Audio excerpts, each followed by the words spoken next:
Hindi ba mas bagay ito sa'yo, Clara? Kaysa doon sa babaeng walang kaamor-amor sa bahay. This diamond deserves to be on a finger that actually does something for my success, not just one that cooks and waits. Ang boses ni Nico ay parang haplit ng latigo sa gitna ng malamig na pasilyo ng Sinagtec. Sa likod ng bahagyang nakabukas na pinto ng opisina, nakatayo si Ariela Mendoza. Sa kanyang mga kamay ay yakap-yakap niya ang isang lalagyan ng kakanin, ang paboritong kakanin ni Nico na niluto niya mula pa kaninang madaling araw.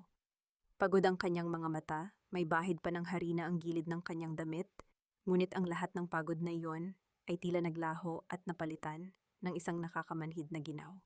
Sa loob ng silid nakita niya ang kanyang asawa, ang lalaking binuo niya, ang pangarap mula sa wala, na nakaluhod sa harap ni Clara. Ngunit hindi ang pagtataksil, ang pinakamasakit na bahagi. Ang masakit ay ang kumikinang na singsing na isinusuot ni Nico sa daliri ng kanyang kalunya. Yun ang singsing na pamanang iniwan sa kanya ng kanyang yumaong ina. Ang tanging alaala ng kanyang nakaraan na ibinigay niya kay Nico noong nakaraang buwan dahil ang sabi nito ay kailangan ng puhunan para sa bagong proyekto ng kumpanya. You're right, hon. Poor Ariela. She thinks she's still the queen of this company just because her name is on the papers. Hindi niya alam, she's just a placeholder. Sagot ni Clara habang humahagikik. Ang mga daliri ay hinahaplos ang mukha ni Nico. Tila tumigil ang pagtibok ng puso ni Ariela. Ang bawat sakripisyo niya sa loob ng 10 taon, ang pagbebenta ng kanyang mga lupa, ang pagpupuyat sa mga account ng kumpanya habang si Nico ay natutulog, ang pagtanggap sa bawat masakit na salita ng kanyang biyanan para lang mapanatili ang kapayapaan, ay tila isang malaking biro. Ang bawat butil ng pawis niya ay ginamit lamang ni Nico para bumili ng ligaya sa ibang kandungan. Naramdaman ni Ariela ang panginginig ng kanyang mga tuhod. Ang kahon ng kakanin sa kanyang kamay ay dahan-dahang nadulas, bumagsak sa carpeted na sahig ng walang anumang tunog, ngunit sa loob ng kanyang dibdib, may isang bagay na nagkadurog-durog. Ang kanyang hininga ay naging mababaw, tila may libu-libong karayom na nakatusok sa kanyang lalamunan. Gusto niyang sumigaw, gusto niyang pumasok at saktan ang 2 taong nasa loob, ngunit ang kanyang katawan ay tila naging yelo. Hindi niya na namalayan kung paano siya nakatalikod at naglakad palayo. Ang bawat hakbang ay parang pagtapak sa mga bubog ng sarili niyang pangarap. Sa gitna ng dilim ng elevator, tiningnan niya ang kanyang mga kamay na dati ay puno ng pagmamahal sa pag-aalaga kay Nico. Ngayon wala siyang naramdaman kundi ang hapdi ng katotohanan. Hanggang kailan ko ba gagawing bilangguan ang sarili kong tahanan? Hanggang kailan ko hahayaan ang mga taong pinahalagahan ko na tratuhin akong parang basura sa gitna ng sarili kong tagumpay? Paglabas niya ng gusali, sinalubong siya ng malakas na ulan ng Maynila. Ngunit mas malamig ang dugong dumadaloy sa kanyang mga ugat. Kinuha niya ang kanyang telepono at nakita ang isang notification mula sa bangko. Isang malaking halaga ang muling kinaltas sa kanyang personal account, ang account na nakapangalan sa kanyang ngunit hawak ni Nico. Sa puntong iyon, isang malamig na ngiti ang sumilay sa kanyang mga labi sa gitna ng luha. Alam ni Nico kung paano magnakaw, ngunit nakalimutan niya kung sino ang tunay na arkitekto sa likod ng lahat ng mayroon siya. Nanginginig ang kanyang mga daliri habang tinatawagan ang isang numero na matagal na niyang hindi dinial. Attorney Lucas, handa na ako. Ibigay mo sa akin ang lahat ng kailangan ko para mabawi ang lahat ng sa akin.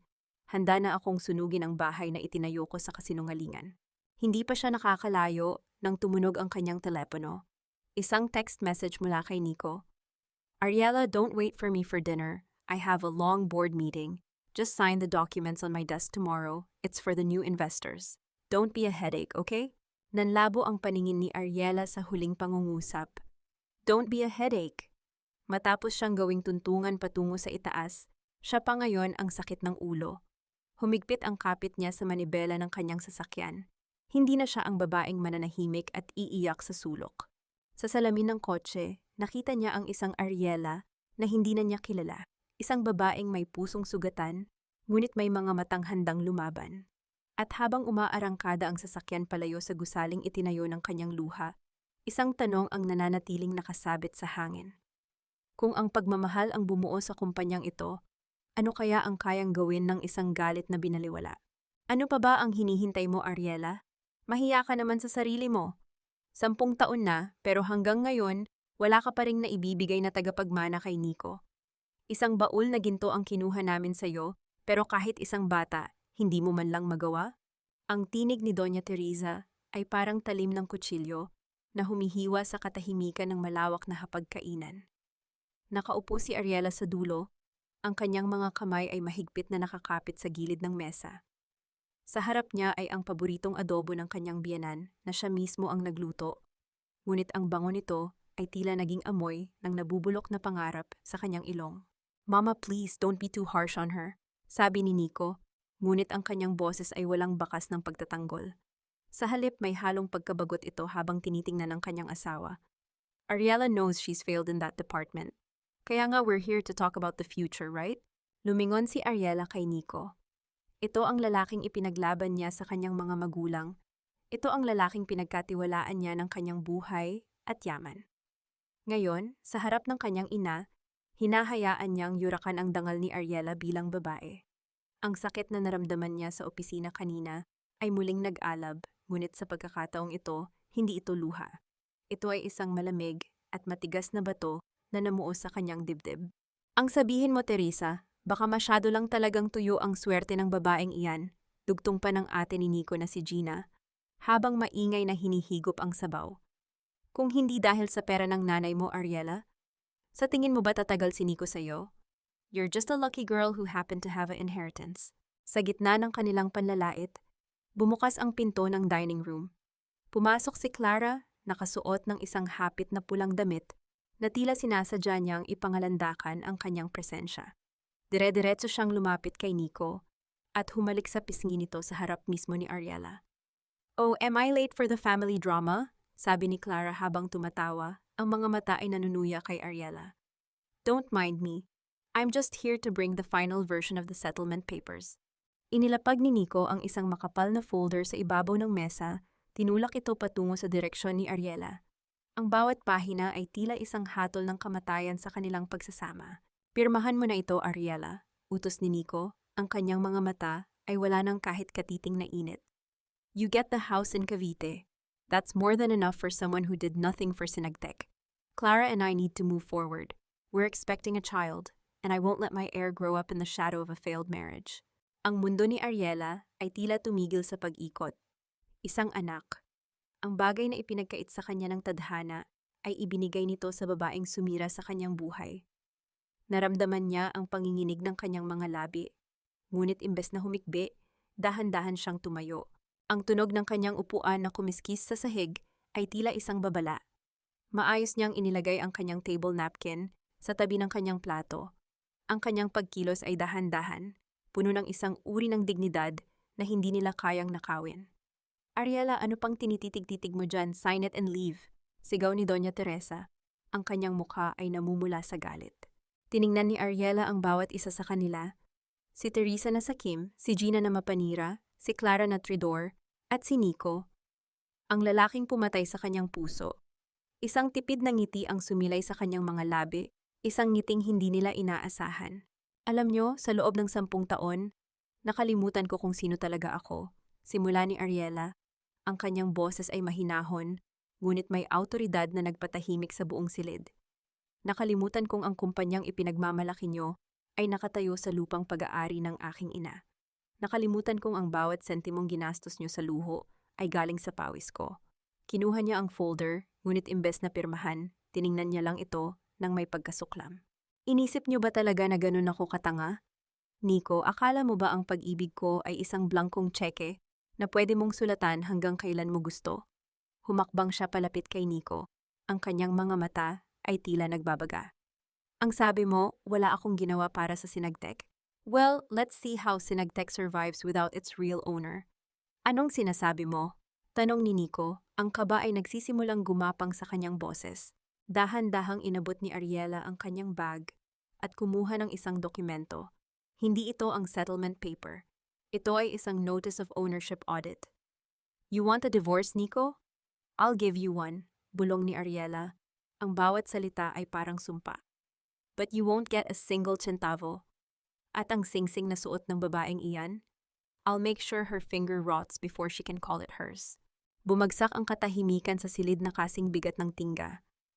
Ang mukha ni Doña Teresa ay namutla, habang si Clara ay napahawak sa kanyang singsing. Ngunit ang mas nakakatakot ay ang tingin ni Ariela. Isang tingin ng isang babaeng wala ng takot dahil wala na siyang natitirang mawawala. Iwanan niyo na ang pagkain, sabi ni Ariela habang papalayo. Dahil simula bukas, baka kahit kanin hindi na kayo makabili. Habang naglalakad siya palabas ng mansyon, naririnig niya ang galit na sigaw ni Nico sa likuran, ngunit hindi na siya lumingon. Sa ilalim ng malamig na liwanag ng buwan, isang sasakyan ang naghihintay sa kanya. Sa loob niyon ay si Attorney Lucas. Ngunit bago siya pumasok, napansin niya ang isang lumang litrato sa loob ng kanyang wallet, ang litrato ng kanyang ina. Hinaplos niya ito at naramdaman ng isang kakaibang lakas. Attorney, tawag niya sa matanda. Simulan na natin ang paglipat ng lahat ng assets. I want them out of my properties by the end of the week. Ngunit habang umaandar ang sasakyan, isang katanungan ang pumasok sa kanyang isip. Paano kung ang mga dokumentong hawak ni Nico ay hindi lang tungkol sa kumpanya? Paano kung may mas malalim pa siyang itinatago na pwedeng sumira sa huling alaala ng kanyang pamilya? Ang bawat pagpitik ng orasan sa dingding ng opisina ni Attorney Lucas ay tila isang mabigat na martilyo na tumatama sa katahimikan ng gabi. Ang amoy ng lumang papel at kape ay pumapalibot sa silid, isang pamilyar na amoy na nagbigay kay Ariela ng kakaibang kapanatagan sa gitna ng nagngangalit na bagyo sa kanyang dibdib. Dito, sa loob ng 4 na sulok na ito, nagsimula ang lahat ng pangarap ng kanyang ama. At dito rin niya balak tapusin ang lahat ng kasinungalingan ni Nico. Ito na ang lahat ng records na nakuha ko mula sa back-end server ng Synagtech attorney. Mahinang sabi ni Ariela habang inilalapag ang isang itim na folder sa ibabaw ng mesa. Ang kanyang mga daliri ay bahagyang nanginginig, hindi dahil sa takot, kundi dahil sa matinding pagtitimpe. Sinuot ni Attorney Lucas ang kanyang salamin at dahan-dahang binuklat ang mga pahina. Ang bawat buntong hininga ng matanda ay tila isang lason na unti-unting pumapatay sa huling bahagi ng tiwala ni Ariela. Ariela Hija, hindi lang ito simpleng pagtataksil sa kasal. This is systematic theft. Tinitigan niya ang mga pirma sa dulo ng bawat bank transfer. These signatures, they look like yours, but the stroke is too forced. Pineke niya ang pirma mo para mailipat ang pondo mula sa inheritance account mo patungo sa mga dummy accounts. Napapikit ng mariin si Ariela. Bumalik sa kanyang alaala ang mga gabing puyat siya sa pag-aayos ng mga presentation ni Nico, habang ang lalaki ay nakahilig sa kanyang balikat at nagbubulong ng mga pangako. Naalala niya kung paanong hindi siya bumili ng bagong sapatos sa loob ng 3 taon, kung paanong tiniis niyang huwag magpa-check up kahit masama ang pakiramdam para lamang may sapat na budget ang Synagtech para sa kanilang unang server. Ang bawat sakripisyo niya ay ginamit pala ni Nico bilang tuntungan para saksakin siya sa likod. So it's true, bulong ni Ariela, ang kanyang boses ay parang hangin na dumaan sa tuyong dahon. He used my mother's money to build a kingdom for Clara. Yung mga gabing sinasabi niyang overtime siya, he was actually busy moving my money to her name. More than that, Ariela, seryosong tugon ni Lucas, habang itinuturo ang isang entry sa huling pahina. May isang malaking transfer dito na naganap kagabi lang. 2 million pesos diretso sa isang offshore account na nakapangalan kay Clara. Mukhang naghahanda na silang tumakas bago pa man matapos ang divorce process. Isang mapait na tawa ang kumawala sa mga labi ni Ariela. Ang sakit ay tila naging isang matalas na kislap sa kanyang mga mata. He thinks he's so smart.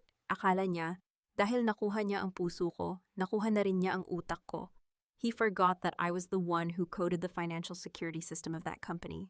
Dangerous ang gagawin mo, Hija, babala ng matanda. Nico is desperate.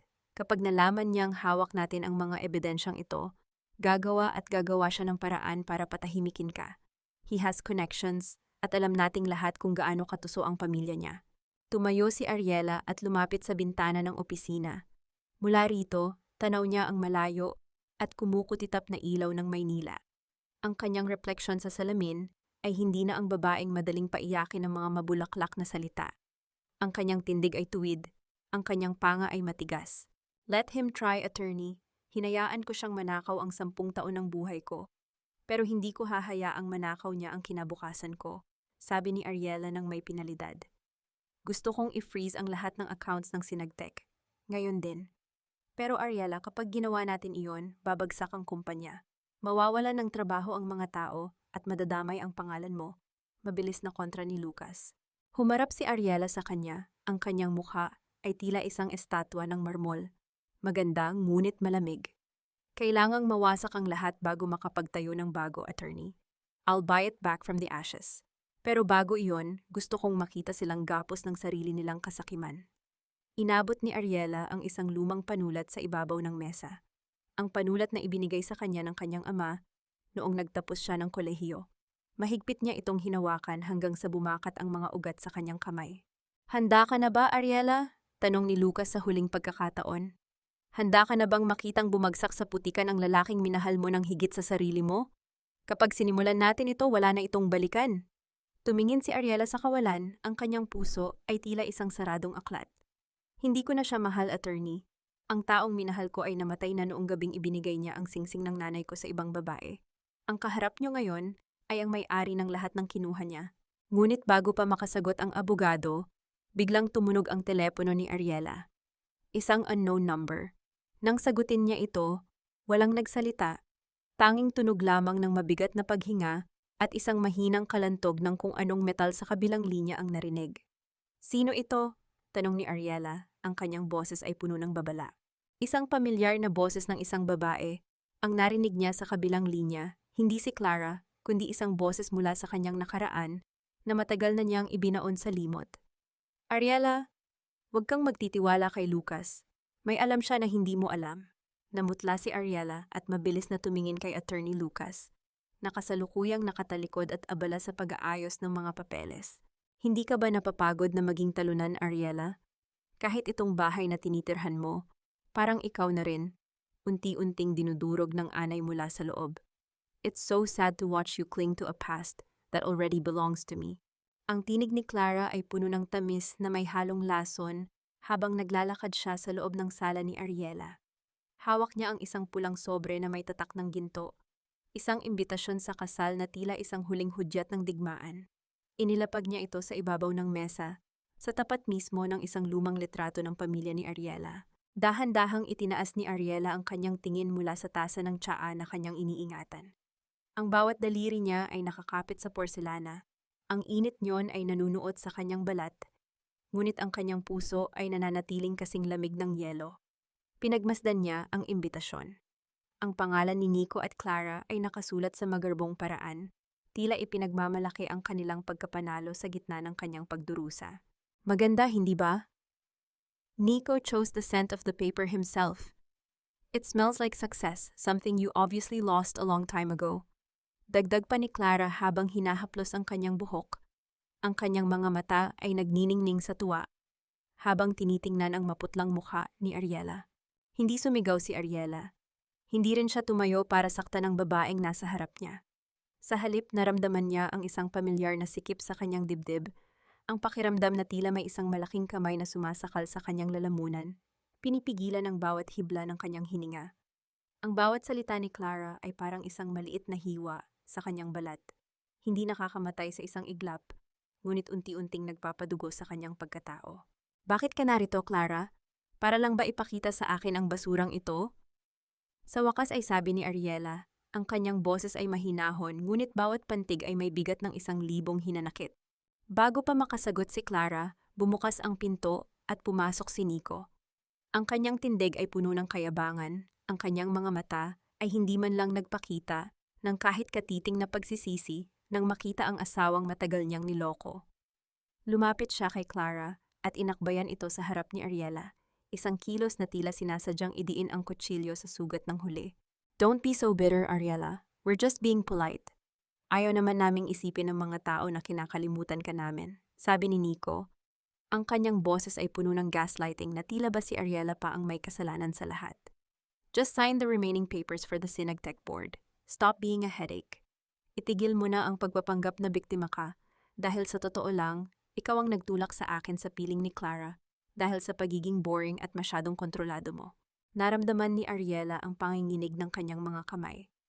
Ang tasa ng tsaa ay bahagyang kumalantog sa platito nito, isang tunog na nagmula sa kanyang hindi mapigil na galit.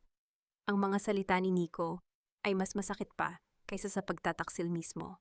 Ang sisihin siya sa sarili nitong kasalanan ay ang pinakamasakit na uri ng pagtatapos. Boring, kontrolado, bulong ni Ariela habang dahan-dahang ibinababa ang tasa.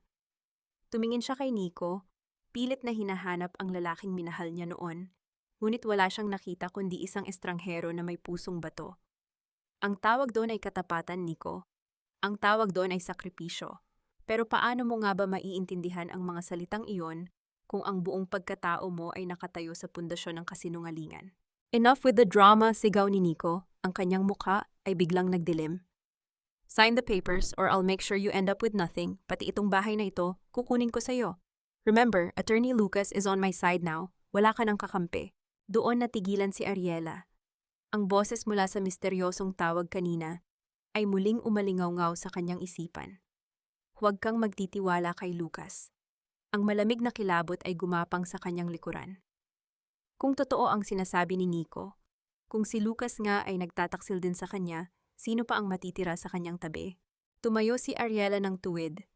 Ang kanyang anino ay humaba sa ilalim ng malamlam na ilaw ng sala. Hindi siya iiyak sa harap nila. Hindi niya ibibigay sa kanila ang kasiyahang makitang durog ang kanyang espiritu. Umalis na kayo, sabi ni Ariela. Ang kanyang mga mata ay matalas na nakatitig sa dalawa. At dalhin niyo ang imbitasyong ito. Dahil sa araw ng kasal niyo, hindi ako ang iiyak. Kayo ang magmamakaawa na sana ay hindi niyo na lang ako nakilala. Tumawa lang si Clara habang hila-hila ni Nico palabas. Iniwan ang isang amoy ng mamahaling pabango na tila lason sa hangin. Nang tuluyan ng sumara ang pinto, binitawan ni Ariela ang kanyang pagtitimpi. Ang kanyang mga binti ay nanghina at napaupo siya sa sahig. Ang katahimikan ng bahay ay tila sumisigaw sa kanyang kapighatian. Sa gitna ng kanyang pag-iisa, kinuha niya ang kanyang telepono at tiningnan ang contact ni Attorney Lucas. Ang kanyang hinlalaki ay nag-aalinlangan sa ibabaw ng screen. Kung ang tanging taong inaasahan niyang tutulong sa kanya ay ang siya ring lulunod sa kanya, ano ang dapat niyang gawin? Hanggang kailan ko ba hahayaang gamitin nila ang sarili kong mga sandata laban sa akin? Isang kumatok sa pinto ang bumasag sa kanyang pag-iisip. Hindi ito si Nico o si Clara. Isang mahinang tunog ng pagkatok, tila nag-aalinlangan. Nang buksan niya ang pinto, isang hindi inaasahang tao ang nakatayo roon. May dalang isang lumang dokumento na tila ba magpapabago sa lahat ng alam ni Ariela tungkol sa kanyang pamilya. Ang silid ng pagpupulong sa pinakataas na palapag ng sinagtek ay balot ng isang uri ng katahimikan na tila ba ang hangin mismo ay nag-aalinlangang dumaan. Ang malawak na lamesang gawa sa mahogany ay pinalilibutan ng mga miyembro ng board, mga lalaking may suot na mamahaling barong at mga babaeng ang mga mukha ay tila nakaukit sa bato. Sa gitna ng lahat, nakatayo si Nico. Ang kanyang mga kamay ay nakatukod sa mesa, habang ang kanyang tinig ay umaalingaw-ngaw, puno ng huwad na pag-aalala. Naiintindihan niyo naman siguro ang bigat ng desisyong ito, panimula ni Nico, habang dahan-dahang tinitingnan ang bawat isa sa mga direktor.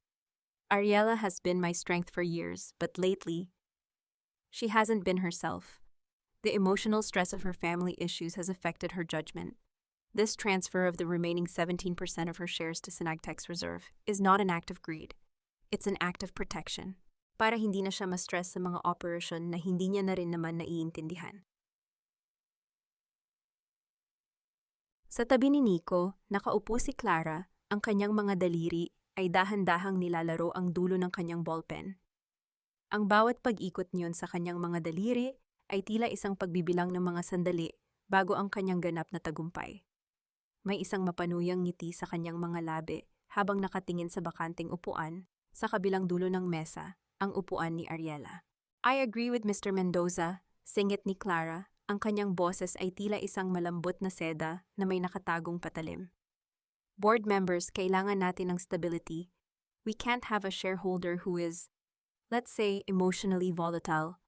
We have the documents ready. Hinihintay na lang natin ang pirma niya.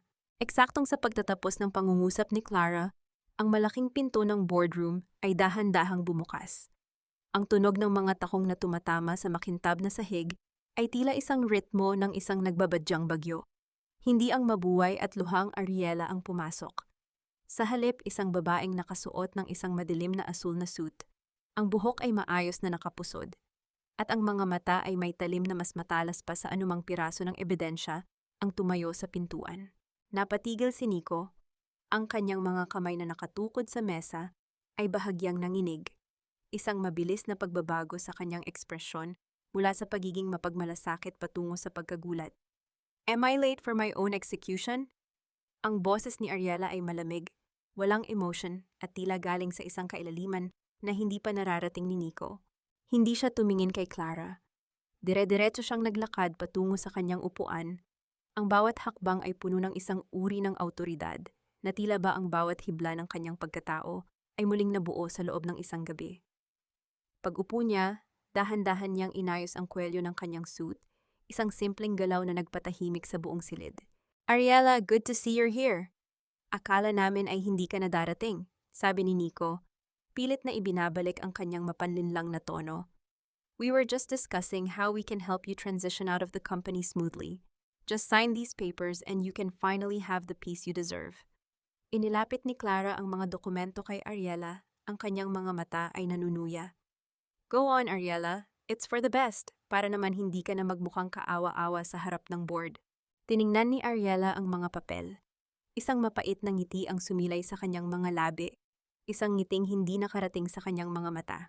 Sa halip na kumuha ng ballpen, dahan-dahan niyang inilabas ang isang itim na folder mula sa kanyang bag at inilapag ito sa ibabaw ng mesa.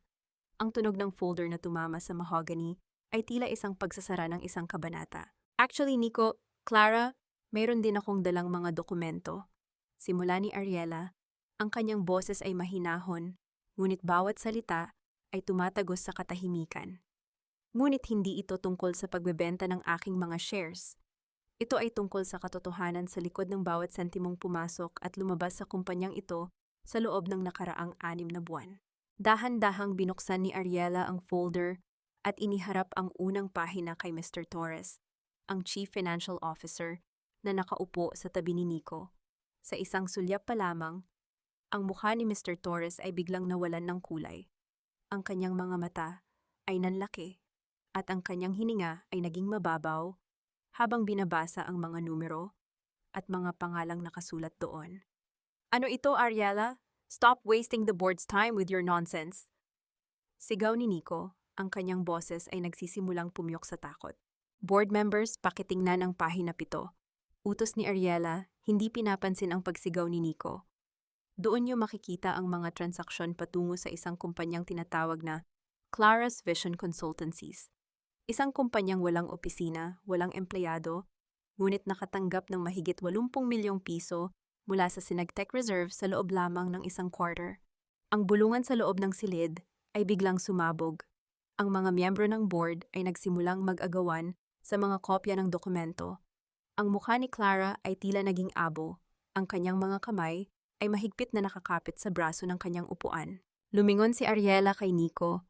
Ang kanyang mga mata ay puno ng isang nakakakilabot na katahimikan. Akala mo ba, Nico, na dahil ninakaw mo ang aking nakaraan, wala na akong kapangyarihang kontrolin ang iyong kinabukasan? You didn't just build this company on my money, you built it on a house of cards. Tumayo si Ariela, ang kanyang tindig ay mas matayog pa sa anumang gusali sa Makati. The game is over, Nico, at sa pagkakataong ito, hindi ako ang mawawalan. Eksaktong sa pagtatapos ng kanyang mga salita, ang pinto ng boardroom ay muling bumukas. Ngunit hindi ito isa pang empleyado. 2 lalaking naka-uniforme ng pulis, kasama ang isang kinatawan mula sa Securities and Exchange Commission, ang pumasok sa silid. Ngunit bago pa man makagalaw ang sinuman, napansin ni Ariela ang isang kakaibang reaksyon mula kay Mr. Torres. Hindi ito takot sa pulis, kundi isang tingin patungo sa ilalim ng mesa, kung saan ang isang maliit na pulang ilaw ay biglang nag-umpisang kumitap-kitap. Bitawan niyo ako! Wala kayong karapatan! Ariela, anong kabaliwan ito? You're making a mistake! Ang boses ni Nico ay pumiyok sa takot, habang ang kanyang mga kamay ay pilit na kumakawala sa mahigpit na pagkakahawak ng mga pulis. Ang bawat salita niya ay tila isang desperadong pagkapit sa isang gumigibang pader. Ang kanyang mukha, na kanina lang ay puno ng kayabangan, ngayon ay tila isang basang papel na madaling mapunit. Sa gitna ng kaguluhan, ang tunog ng bakal na nagkadikit at naglock sa kanyang mga pulso ay tila isang hatol na nagtapos sa kanyang kalayaan. Isang matigas na ingay na bumasag sa katahimikan ng boardroom. Nakatingin lang si Ariela. Ang kanyang mga mata ay hindi kumukurap. Walang bakas ng awa. Walang bakas ng galit.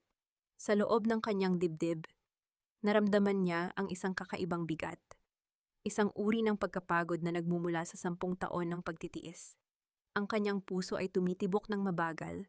Bawat pintig ay tila isang paalala ng bawat luhang inubos niya sa gabi habang naghihintay sa lalaking kasalukuyan nang ginagapos sa harap niya. Ang kanyang lalamunan ay tuyong-tuyo at ang bawat hininga ay parang paglunok ng maliliit na piraso ng bubog. "Nico, tumigil ka na. Huwag mo nang dagdagan ang kahihiyan mo," mahinahon niyang sabi. Ang kanyang tinig ay hindi man lang nanginig, tila ba binabasa niya lang ang isang ulat ng panahon. "At ikaw, Clara?" Lumingon si Ariela sa babaeng kasalukuyan ding hinahawakan ng isang babaeng pulis. "Ang kumpanyang sinasabi mong iyong vision ay isang panaginip na ninakaw niyo sa akin. Ngayon, oras na para magising sa katotohanan." Napansin muli ni Ariela ang pulang ilaw sa ilalim ng mesa na kanina pa tinitingnan ni Mr. Torres. Dahan-dahan siyang yumuko at kinuha ang isang maliit na kagamitan na nakadikit doon. Isa itong voice recorder, ang kagamitang inilagay ni Nico para sana huliin ang anumang pagkakamali ni Ariela. Ngunit hindi niya alam na ang lahat ng pag-uusap nila ni Clara tungkol sa pag-offshore ng pera ay na-record din doon. "Looking for this, Nico?" Tinaas ni Ariela ang maliit na device. Isang mapait na ngiti ang sumilay sa kanyang mga labi. "Inilagay mo ito para bitagin ako, pero nakalimutan mong sa isang laro, ang arkitekto ang laging may hawak ng blueprint. Ariela, please, mag-usap tayo. Think about our years together. Mahal kita, nagkamali lang ako," sigaw ni Nico habang hinihila siya palabas ng pinto. Ang kanyang mga salita ay tila mga basurang itinapon sa hangin, walang saysay at mabaho. Huminga ng malalim si Ariela habang pinapanood ang paglabas ng mga pulis, kasama ang 2 taong sumira sa kanyang buhay. Ang bawat hakbang nila palayo ay tila pagtatanggal ng isang tinik na matagal nang nakabaon sa kanyang puso. Ang boardroom, na dati ay puno ng presensya ni Nico, ay tila lumawak at lumiwanag. Lumingon siya sa mga miyembro ng board na dati ay kumakampi kay Nico. Ngayon, ang kanilang mga mukha ay puno ng takot at pag-aalinlangan. Lumapit si Mr. Torres, ang kanyang mga kamay ay nanginginig habang inaayos ang kanyang salamin. "Ma'am Ariela, hindi namin alam. We were just following orders. Please, huwag niyo kaming idamay," pakiusap ng matanda. Ang kanyang boses ay tila isang mahinang huni ng isang ibong nagugupit ang pakpak. Hindi sumagot si Ariela. Sa halip, lumakad siya patungo sa bintana ng opisina. Mula sa itaas, nakita niya ang paglabas ng mga sasakyan ng pulis mula sa kumpanya.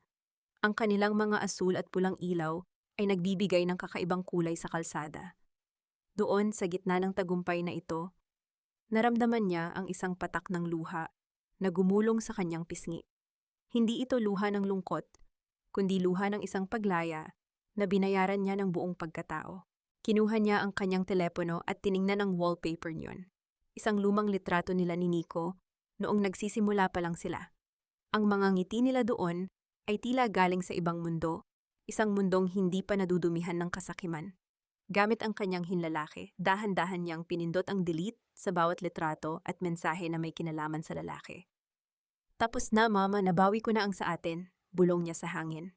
Ngunit habang tinitingnan niya ang huling dokumento sa mesa, napansin niya ang isang lagda sa ibaba ng isang transaction na hindi niya napansin kanina. Hindi ito pirma ni Nico at hindi rin ito pirma ni Clara. Ang pirma ay pamilyar, isang estilo ng pagsulat na nakita niya na sa mga lumang dokumento ng kanyang ama. Namutla si Ariela. Ang kaba na kanina pa niya kinalimutan ay muling bumalik, mas matindi at mas nakakabulag. Kung ang taong ito ay kasangkot sa pagbagsak ng kanyang pamilya noon pa man, ibig sabihin ay hindi lang si Nico ang kalaban niya. Sino ang tunay na mastermind sa likod ng pagkawala ng yaman ng mga Mendoza? At bakit ang pirma ni Attorney Lucas ay nakadikit sa bawat madilim na transaksyong ito? Ang malamig na upuan ng CEO na dati ay kinakatawan ng kapangyarihan ni Nico ay tila naging isang malaking pasanin sa likod ni Ariela. Ang bawat hibla ng katad ng upuang ito ay tila may dalang bulong ng mga kasinungalingan at nakaraang pait. Sa loob ng malawak na silid na ito, kung saan ang bawat sulok ay saksi sa mga plano ni Nico na pabagsakin siya, ngayon ay tanging katahimikan lamang ang nagahari. Isang katahimikan na nakakabingi at puno ng mga multo ng kahapon. Hinaplos ni Ariela ang makinis na ibabaw ng lamesang gawa sa mahogany.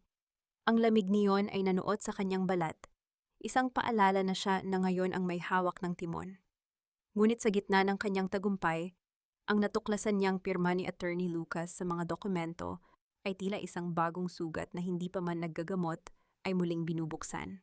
Isang marahas na tunog ng pagbukas ng pinto ang bumasag sa kanyang pagmumuni-muni. Hindi ito ang kumatok na sekretarya, kundi si Doña Teresa. Ang matanda ay tila mas lalong tumanda sa loob ng isang gabi. Ang kanyang ayos ay gulo-gulo at ang kanyang mga mata ay mapula sa labis na pag-iyak o puyat. Ariela, anong klaseng halimaw ka ba? Sigaw ni Teresa habang humahangos palapit sa mesa. Ang bawat hakbang niya ay puno ng desperasyon. Anak ko iyon, si Nico ay dugo at laman ko. Paano mo nagawang ipakulong ang asawa mo sa harap ng maraming tao? Wala ka bang utang na loob sa lahat ng taon na binuo niya ang buhay mo? Nanatiling nakaupo si Ariela. Hindi siya kumibo, tinitigan niya lang ang biyenan na dati ay kinatatakutan niya. Ang bawat salita ni Teresa ay tila isang gaslighting na paulit-ulit na niyang narinig. Ngunit ngayon, wala na itong talab sa kanyang puso. Ang buhay na binuo niya, Mama, ay galing sa mga pira-pirasong ninakaw niya sa akin. Mahinahon ngunit matigas na sagot ni Ariela. Wala akong utang na loob sa isang magnanakaw. Kung meron mang dapat mahiya rito, kayo iyon dahil hinayaan niyo siyang maging ganitong uri ng tao. Walang hiyang ka! Muling sigaw ni Teresa, ang kanyang boses ay tila isang basag na batingaw. Ilabas mo si Nico! Bawiin mo ang demanda! Kung hindi, isusumpa ko ang bawat hakbang mo. Hindi ka magiging masaya sa perang iyan. Dahan-dahang tumayo si Ariela. Ang kanyang tindig ay puno ng dignidad na tila isang pader na hindi matitibag ng kahit anong sigaw. Ang kaligayahan ko ay hindi na nakadepende sa inyo o kay Nico. Tapos na ang panahon ng pagluhod ko, Mama. At pakiusap, lumabas na kayo bago ko tawagin ang security. Wala na kayong puwang sa kumpanyang ito at lalong-lalo na sa buhay ko. Nang tuluyang mailabas si Teresa ng mga gwardya, ang silid ay muling binalot ng kapayapaan. Ngunit para kay Ariela, ang tunay na laban ay hindi ang mga taong sumisigaw sa harap niya, kundi ang mga taong tahimik na nagmamasid sa dilim. Kinuha niya ang dokumentong may pirma ni Lucas. Ang bawat kurba ng panulat ay tila isang selyo ng pagtataksil mula sa taong itinuring niyang pangalawang ama. Kailangan niyang linisin ang kumpanya. Kailangan niyang alisin ang bawat bakas ng lason ni Nico. Sa mga sumunod na araw, si Ariela ay naging isang bagyong nagwalis sa bawat departamento ng Sinagtec. Ang mga empleyadong kasabwat sa pandaraya ay tinanggal at ang mga tapat ay binigyan ng bagong pag-asa. Ngunit sa bawat gabi, bago siya umuwi, tinitingnan niya ang bakanting opisina ni Lucas. Hindi niya pa ito kinakausap tungkol sa natuklasan niya. Naghihintay siya ng tamang pagkakataon upang ihulog ang huling piyesa ng kanyang chessboard. Isang hapon, habang ang ulan ay dahan-dahang pumapatak sa salamin ng kanyang bintana, pumasok ang kanyang bagong sekretarya. May dala itong isang malaking bungkos ng puting mga rosas. Ma'am, may nagpadala po nito. Wala pong pangalan pero may kasamang card, sabi ng sekretarya, habang inilalagay ang mga bulaklak sa gilid ng mesa. Kinuha ni Ariela ang maliit na card. Pagbukas niya rito, tanging 7 salita lamang ang nakasulat sa isang pamilyar na sulat kamay, nakatagalog. Ngunit may lalim na hindi niya inaasahan. Chokmong M. da Team Lai Chinmin. Ang kanyang puso ay tila nakaramdam ng isang mabilis na kaba. Ang amoy ng mga rosas ay punong-puno ng alaala ng isang panahon, bago pa dumating si Nico sa kanyang buhay. Sino ang taong ito? Sino ang nakakaalam ng kanyang tunay na pighati, bukod sa kanyang sarili? Tumingin si Ariela sa labas, sa gitna ng nagngangalit na ulan sa kalsada. Doon, sa tapat ng gusali, may isang itim na sasakyang nakatigil. Isang lalaking nakatayo sa tabi niyon, nakasuot ng itim na trench coat, ang dahan-dahang tumingala sa kanyang bintana. Ang kanyang mukha ay bahagyang natatakpan ng anino ng kanyang sombrero, ngunit ang kanyang mga mata ay tila nagpapadala ng isang mensahe na matagal nang hinihintay ni Ariela. Bago pa siya makakilos, biglang tumunog ang intercom. Ma'am Ariela, narito po si Attorney Lucas. Gusto niya raw kayong makausap ng personal tungkol sa inyong ama. Nanlamig ang mga kamay ni Ariela. Ang lahat ng ebidensya, ang mga rosas, at ang pagdating ni Lucas ay tila nagsasama-sama sa isang malaking twist na hindi niya napaghandaan. Handa na ba siyang malaman na ang buong buhay niya ay hindi lang pala isang serya ng malas, kundi isang mas malaking plano na nagsimula pa bago siya isilang? Ang bawat paghinga ni Ariela ay tila isang pakikipagtuos sa hanging puno ng alikabok ng nakaraan. Sa loob ng kanyang opisina, ang intercom ay muling tumunog. Isang maingay na paggambala na tila isang babala. Ngunit hindi ang boses ng kanyang sekretarya ang kanyang pinakinggan, kundi ang mabilis na tibok ng kanyang sariling puso. Ang folder na may pirma ni Attorney Lucas ay nananatiling nakabukas sa kanyang mesa. Tila isang lalamunang handang lumamon sa anumang natitirang tiwala sa kanyang pagkatao. Papasukin mo siya, mahinang utos ni Ariela sa intercom. Ang kanyang boses ay tuyo, walang emosyon, ngunit ang kanyang mga kamay ay mahigpit na nakakapit sa gilid ng kanyang upuan hanggang sa mamuti ang kanyang mga kuko. Bumukas ang pinto at pumasok si Attorney Lucas. Ang matanda ay tila pasan ng daigdig. Ang kanyang mga balikat ay nakasagsag at ang kanyang mga mata ay hindi makatingin ng diretso kay Ariela. Inilapag niya ang isang luma at kupas na envelope sa tapat ng babae. Alam kong nakita mo ang mga dokumento, Ariela. Alam kong iniisip mong isa rin ako sa mga nagnakaw sa iyo. Simula ni Lucas, ang kanyang boses ay nanginginig sa pagod. Pero bago mo ako hatulan, basahin mo muna ang huling habilin ng tatay mo. Hindi ang testamento na alam ng lahat, kundi ang liham na ipinagkatiwala niya sa akin bago siya mawala. I spent years trying to protect your father's real legacy from Nico, even if it meant getting my hands dirty. Hindi kumibo si Ariela. Hinayaan niyang balutin sila ng isang nakakabinging katahimikan. Attorney, your signature is on the illegal transfers. How can a daughter trust the man who signed away her birthright? I signed those to track where the money was going, Ariela. Para magkaroon ka ng bala kapag dumating ang araw na ito. Believe me or not, that's the truth. Sagot ng matanda bago dahan-dahang tumalikod at lumabas. Iniwan ang isang bigat na hindi kayang dalhin ng kahit sinong arkitekto. Pag-alis ni Lucas, naramdaman ni Ariela ang biglang paninikip ng silid. Kailangan niyang huminga. Kailangan niyang lumayo sa amoy ng sinagtek na tila amoy ng pagkabulok. Iniwan niya ang lahat at bumaba sa lobby.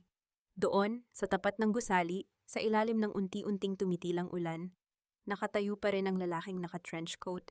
Nang magtagpo ang kanilang mga mata, ang mundo ay tila huminto. Ang lalaki ay dahan-dahang lumapit, tinanggal ang kanyang sombrero, at tumambad ang isang mukhang matagal nang nakabaon sa mga alaala ng kabataan ni Ariela. Marco? Bulong ni Ariela. Ang pangalan ay tila isang matamis na kanta na matagal na niyang hindi naririnig. It's been a long time, Ariela. You've grown stronger than the girl I used to protect from the rain. Ang boses ni Marco ay malalim, kalmado, at may dalang init na tila isang kumot sa gitna ng taginaw. Hindi nag-isip si Ariela. Hinayaan niyang dalhin siya ni Marco sa dalampasigan ng Manila Bay. Doon, habang ang araw ay dahan-dahang lumulubog at nagbibigay ng kulay kahel at lila sa kalangitan, naglakad sila sa ibabaw ng basang semento. Ang tunog ng paghampas ng mga alon sa mga bato ay tila isang natural na musika na nagpapakalma sa nagngangalit na isipan ni Ariela. Ang amoy ng dagat, ang alat ng hangin, lahat ng ito ay pamilyar, lahat ng ito ay nagpapaalala sa kanya na may buhay pa sa labas ng sinagtek. Nabalitaan ko ang lahat. I'm sorry I wasn't there when you were fighting alone, sabi ni Marco habang nakatingin sa malayo. I chose to be alone, Marco. Inisip ko na kapag walang ibang tao, walang makakasakit sa akin. But I was wrong. The person I let in was the one who destroyed me the most.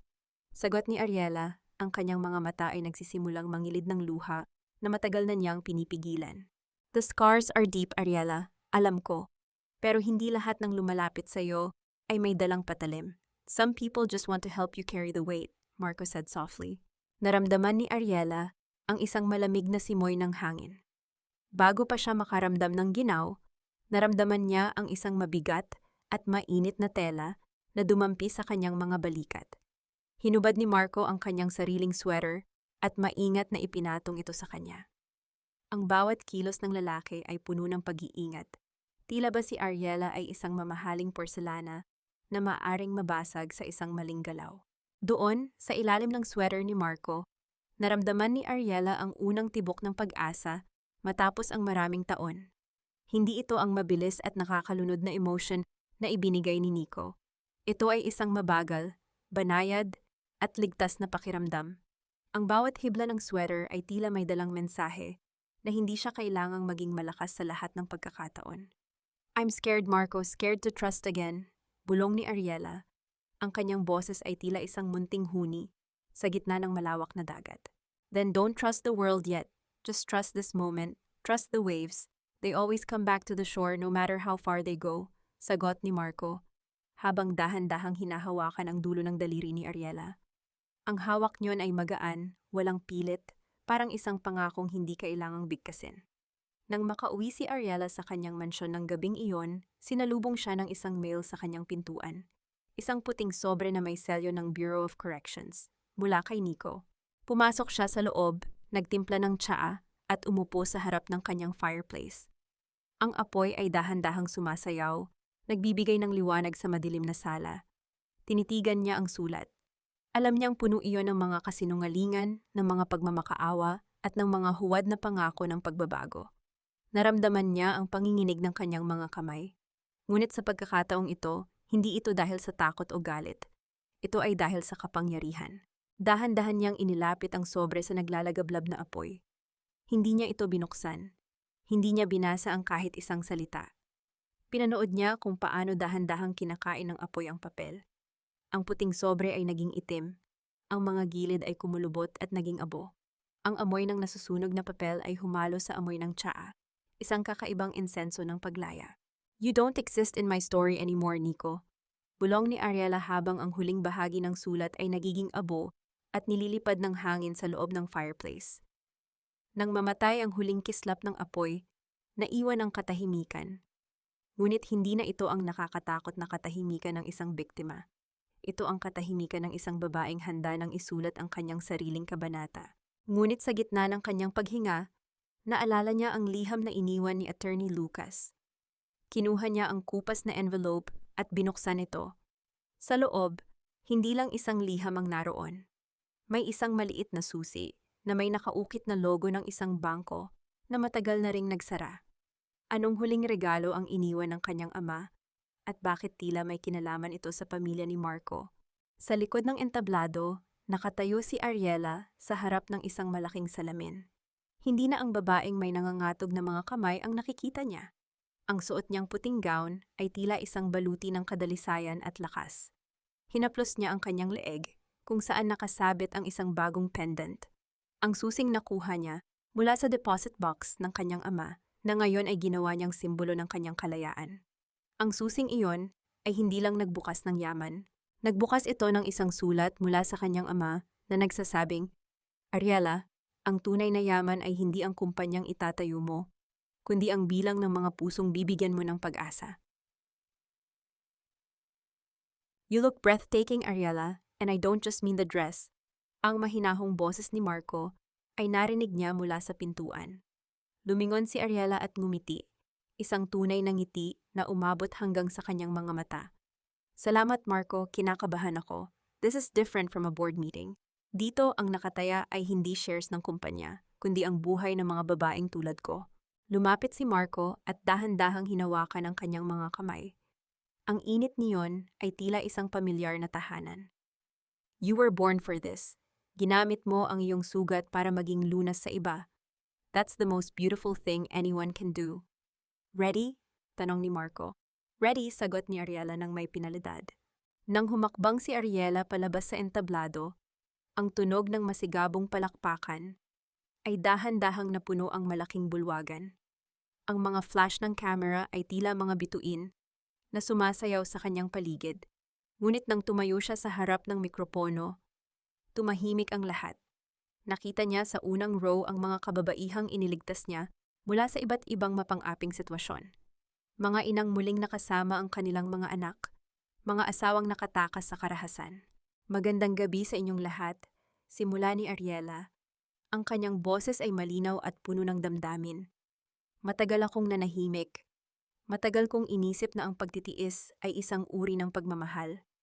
Ngunit natutunan ko na ang tunay na pag-ibig ay hindi nananakit, hindi nagnanakaw at hindi nagpapakaliit. Ang sinag ng kababaihan ay itinayo hindi dahil ako ay biktima, kundi dahil ako ay isang survivor. At narito kami para sabihin sa bawat babaeng nakakarinig nito, hindi ka nag-iisa. May liwanag pagkatapos ng dilim. Isang babaeng nagngangalang Maria, na dati ay biktima rin ng pagmamaltrato, ang tumayo at lumapit kay Ariela para magbigay ng bulaklak. Hindi nakapigil si Ariela, dahan-dahan niyang niyakap ang babae. Ang yakap na yon ay tila isang paghilom para sa kanilang dalawa. Naramdaman ni Ariela ang basa ng luha sa kanyang balikat. Ngunit sa pagkakataong ito, iyon ay luha ng pasasalamat. Ito ang kanyang golden moment. Hindi ang pagbawi sa sinagtek, hindi ang pagpapakulong kay Nico, kundi ang pakiramdam na ang kanyang sakit ay may saysay na ngayon. Pagkatapos ng seremonya, habang ang mga tao ay dahan-dahang umaalis, lumabas si Ariela sa terrace ng ballroom para magpahinga. Ang hangin ng gabi ay sariwa at malinis. Isang pamilyar na amoy ng mamahaling tabako ang nadama niya sa malayo. Si Attorney Lucas ay nakatayo sa isang madilim na sulok, nakatingin sa kanya ng may pagmamalaki. Nagkangitian silang dalawa, isang tahimik na pag-amin na ang lahat ng sikreto ay nailibing na sa tamang paraan. Lumapit si Marco sa kanyang tabi, may dalang 2 baso ng tubig. The foundation is a success, Ariela. You did it. We did it, Marco. Pagtatama niya. Hindi ko ito magagawa kung wala ang mga taong naniwala sa akin noong hindi ko na kayang maniwala sa sarili ko. Tumingin si Ariela sa malayo, sa direksyon kung nasaan ang kulungan ni Nico at Clara. Wala na siyang nararamdamang galit. Wala na ring pait.